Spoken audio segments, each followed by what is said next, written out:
When they put that little shell in the water and they put carbon dioxide in it and then they bring it out and they weigh it, what they're doing is they make sure that it's a dead shell. There's no life in it because life loves carbon dioxide. Life loves carbon dioxide. Try it without carbon dioxide.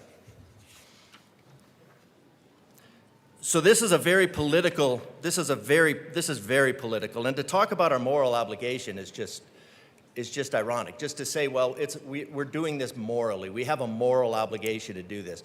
You don't have a moral obligation to act immorally.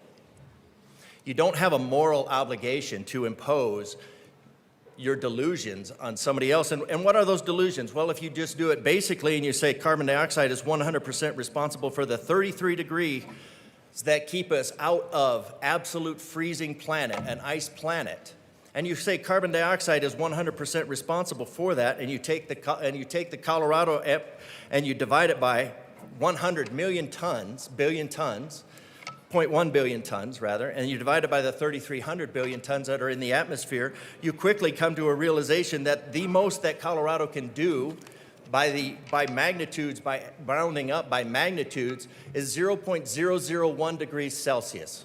So divide it by 10, actually probably divide it by 100 and you're getting more accurate. That's a temperature that you'll pass in a blink of an eye.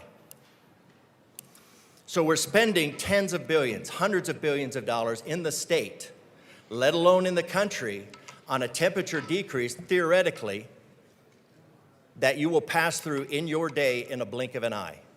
That's political. And so you've politicized the entire environment, and you've put the lives and the livelihoods of the kiddos on the wall at great risk. And that's not moral.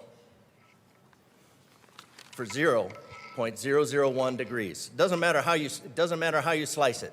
I'm saying 100%. That's political. It's political to take $5 billion and give it to the governor for a choo-choo train on a high-speed rail to nowhere. That's political.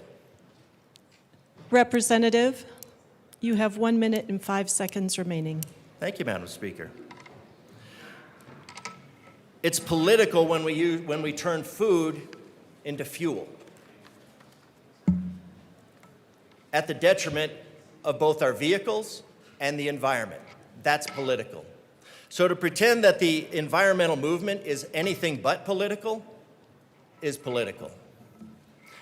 And I, unfortunately or fortunately, will be a no vote on this. I hope the teachers on the side and the kiddos on the side will realize that the entire green movement that they've been taught is a 100% lie.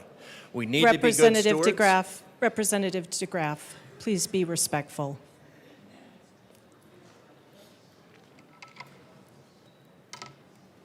I hope you will do your own research.